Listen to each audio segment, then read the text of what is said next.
Hello students, इस video lecture में हम सर्किल के इम्पोर्टेंट टॉपिक्स पर बेस्ड क्वेश्चंस को सॉल्व करेंगे। तो आज हम पढ़ेंगे तीन बिंदुओं से जाने वाले वृत्त का समीकरण।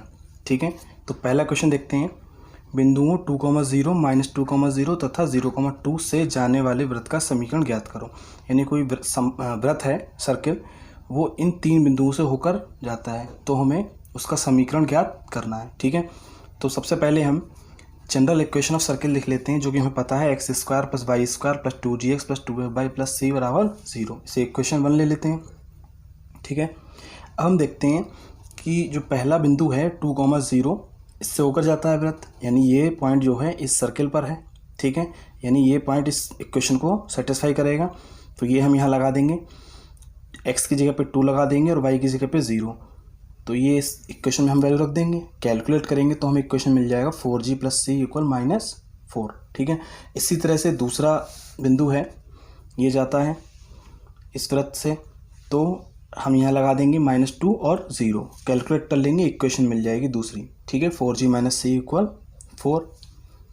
इसके बाद हम तीसरा बिंदु भी लगा देते हैं, 0 और 2।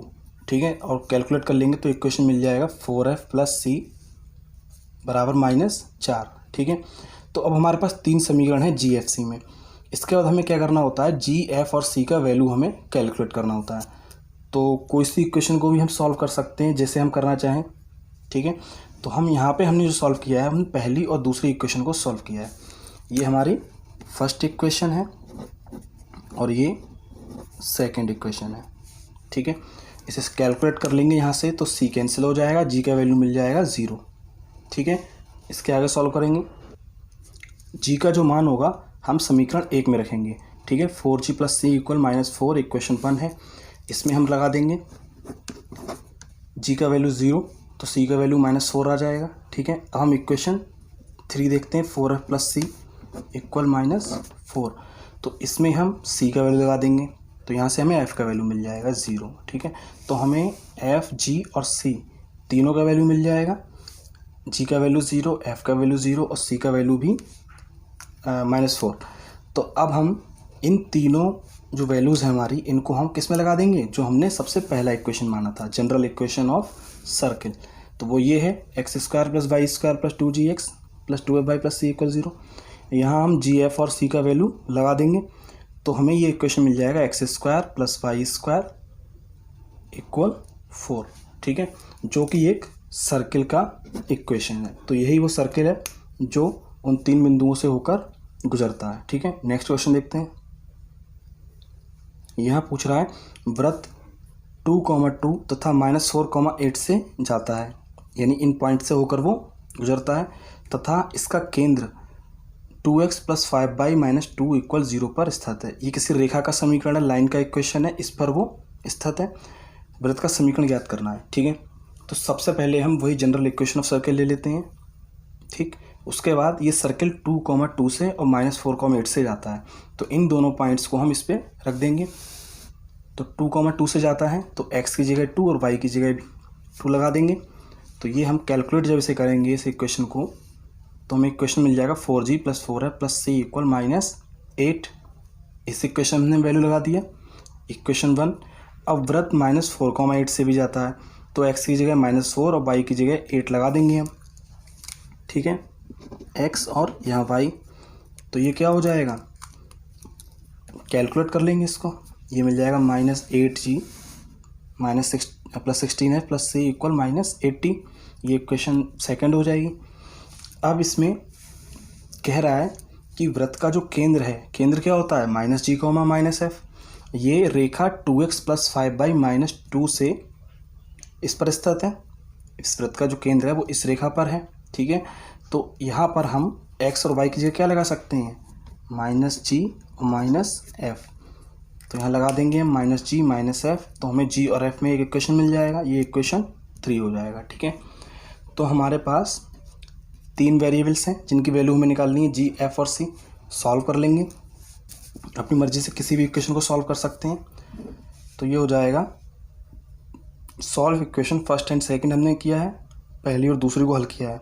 तो यहाँ से c का वैल्यू कैंसिल हो गया, सी कैंसिल हो गया, जी और एफ में एक हमें इक्वेशन मिल जाता है। इसे हम इक्वेशन 4 ले लेते हैं। क्लियर। अब हम इक्वेशन 3 और 4 को सॉल्व करेंगे। ठीक है, तो इक्वेशन 3 और 4 है ये। यहाँ पे हम क्या करेंगे, 2 से मल्टीप्लाई कर देंगे क्योंकि हम जी का कोफिशिएंट बराबर करना है। ठीक है, तो जी का कोफिशिएंट बराबर हो जाएगा, ये कैंसिल हो जाएगा। यहाँ से एफ़ का वैल्यू हमें सीधा सीधा मिल गया, ज़्यादा कैलकुलेशन नहीं करनी पड़ी हमें।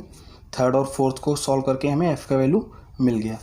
अब हम क्या करेंगे, इक्वेशन 4 में जी का वैल्यू, एफ़ का वैल्यू, ये हमने जो अभी फाइंड किया है इसे हम रखेंगे यहाँ पे, तो हमें मिल जाएगा जी का वैल्यू 4। ठीक है, अब हम इक्वेशन फर्स्ट में जी और एफ़ का वैल्यू लगा देंगे, तो यहाँ से हमें क्या मिल जाएगा, 4g + 4f + c = -8। ये इक्वेशन 1 है। यहाँ जी का और एफ़ का वैल्यू लगा दिया, तो यहाँ से सी का वैल्यू कैलकुलेट होकर क्या आ गया, -16। तो अब हमारा जो जनरल इक्वेशन ऑफ सर्किल है, इसमें हम जी, एफ और सी का वैल्यू लगा देंगे। जी का वैल्यू 4, एफ का वैल्यू -2 और सी का वैल्यू -16। इसे थोड़ा सॉल्व कर लेंगे, तो x² + y² + 8x - 4y - 16 = 0। ये हमारा इस वृत्त का समीकरण हो जाएगा। ठीक है, जो 2 बिंदुओं से होकर जा रहा था और जिसका केंद्र एक रेखा पर स्थित था। ठीक है, इंपॉर्टेंट क्वेश्चन है। अगला सवाल देखते हैं। तो क्वेश्चन नंबर 3 है, सिद्ध कीजिए कि बिंदु 3, -2, 1, 0, -1, -2 तथा 1, -4 समवृत्तीय हैं। समवृत्तीय का मतलब क्या है कि कोई सर्किल है, ठीक है, तो ये चारों बिंदु जो हैं वो इसी सर्किल पर हैं कहीं ना कहीं। ठीक है, ये जो सर्किल है वो इन चारों बिंदुओं से होकर जा रहा है। ठीक है, तो यही हमें सिद्ध करना है कि ये जो वृत्त है वो इन सभी बिंदुओं से होकर जा रहा है और कैसा है, समवृत्तीय है। ठीक है, थोड़ा बड़ा सवाल है, देखते हैं। पहले हम वृत्त का व्यापक समीकरण यानी जनरल इक्वेशन लिख लेते हैं। उसके बाद ये चारों बिंदु जब इस वृत्त पर हैं तो इसकी इक्वेशन को सेटिस्फाई करेंगे, तो हम यहाँ ये बिंदु सब लगा देंगे इसी इक्वेशन में। ठीक है, पहले लगा देंगे 3, -2 यानी x की जगह पे हमें 3 रखना है और y की जगह पे -2 रखना है। ठीक है, तो ये हो जाएगा, कैलकुलेट करने के बाद हमें इक्वेशन मिल जाएगा 1। ठीक है, इसके बाद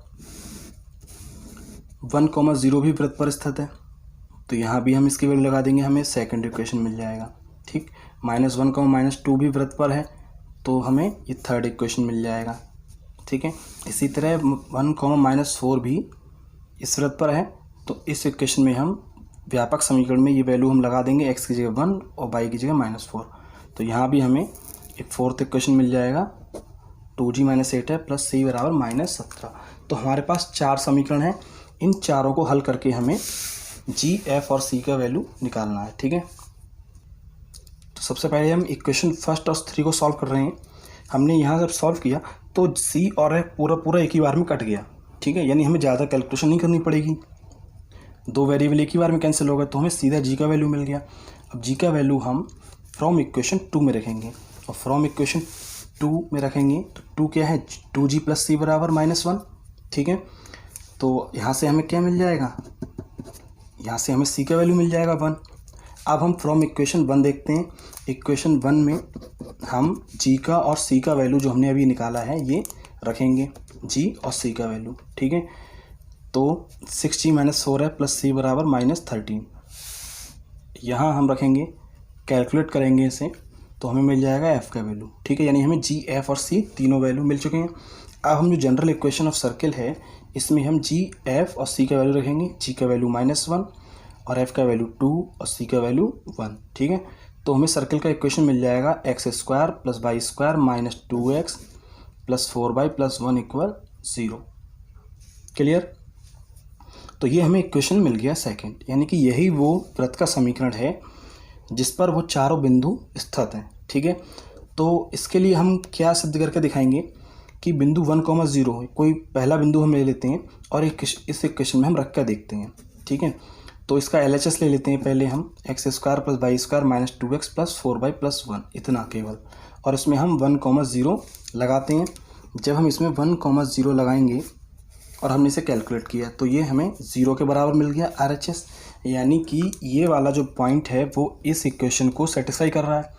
तो इसका मतलब क्या हुआ कि ये बिंदु इस वृत्त पर स्थित है। ठीक है, ऐसे ही हमें बाकी बिंदुओं को दिखाना है। हालांकि हमें सभी को निकालने की ज़रूरत नहीं है, लेकिन हम आपको सब निकाल के दिखा दे रहे हैं। दूसरा बिंदु जो है वो हम लेते हैं और इसकी LHS में रख देते हैं यहाँ पे। तो हमने यहाँ रखा और इसको कैलकुलेट किया, क्या आया 0, यानी कि ये बिंदु भी इसे सेटिस्फाई करता है।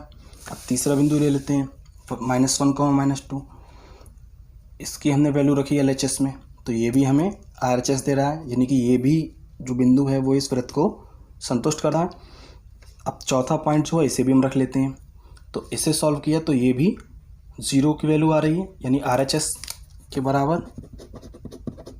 ठीक है, तो यहाँ पे देखते हैं ये सभी बिंदु समीकरण 2 को संतुष्ट करते हैं। अतः बिंदु 3, -2, 1, 0, -1, -2, -2, 1, -4, ये सभी बिंदु क्या हैं? समवृत्तीय हैं, यानी कि ये इसी सर्कल पर हैं। क्लियर? बड़ा सवाल है थोड़ा। अगला सवाल देखते हैं, लास्ट क्वेश्चन है इस वीडियो का, क्वेश्चन नंबर 4। कह रहा है उस वृत्त का समीकरण ज्ञात करें जो मूल बिंदु से होकर गुजरता है। ठीक है, यानी ओरिजिन से होकर गुजरता है ये, तथा अक्षों पर अंतःखंड 4 तथा 5 काटता है। ठीक है, मूल बिंदु से होकर गुजर रहा है और अक्षों पर अंतःखंड 4 तथा 5 काटता है। इसका मतलब क्या हुआ कि ये हमारा एक्स एक्सिस है और ये हमारा पाई एक्सिस है। ठीक है, तो ये यहाँ से गुजर रहा है मूल बिंदु से होकर के, इस पॉइंट से होकर के। क्लियर?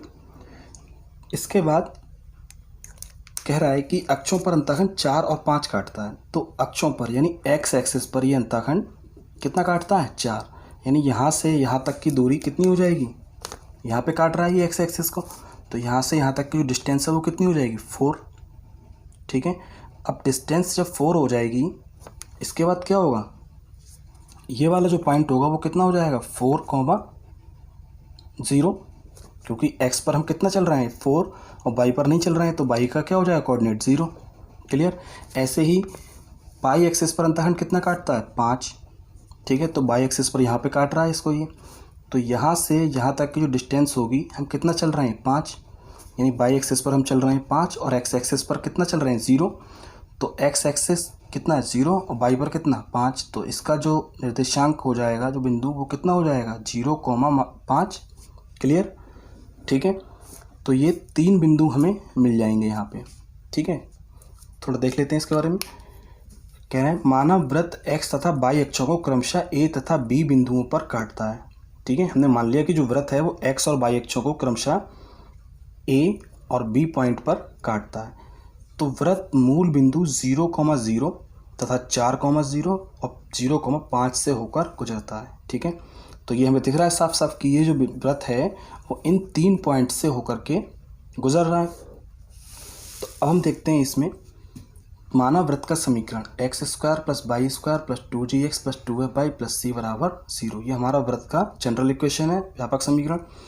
तो अब ये जो वृत्त है वो 0,0 से होकर जा रहा है, यानी 0,0 जो होगा इस वृत्त पर होगा।